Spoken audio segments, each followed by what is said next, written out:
Welcome to the Learning Pines YouTube. We hope this video helps. In this video, I will show how to design Audi R8 in Car Parking Multiplier.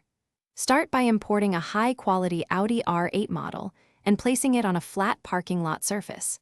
Use reference photos to match proportions and create realistic reflections with environment maps. Adjust wheel fitment and ride height for stance, then tweak paint finish and decals for a polished look that reads well in-game and in screenshots. Begin by smoothing body panels and ensuring the iconic Audi R8 vents and lights are proportionate.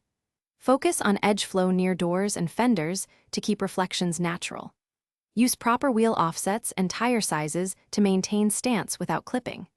Integrate subtle aero elements that match factory style and verify all parts snap cleanly onto the chassis for seamless in-game performance and visuals. If you're finding this tutorial helpful, please subscribe and like. It really helps the channel.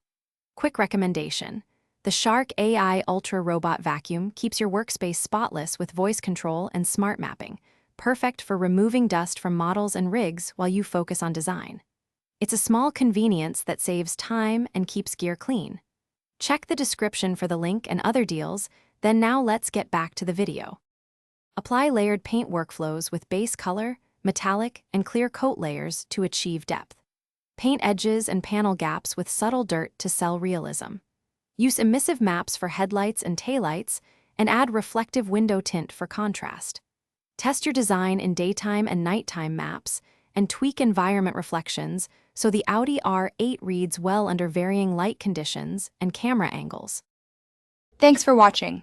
Consider subscribing if we helped you.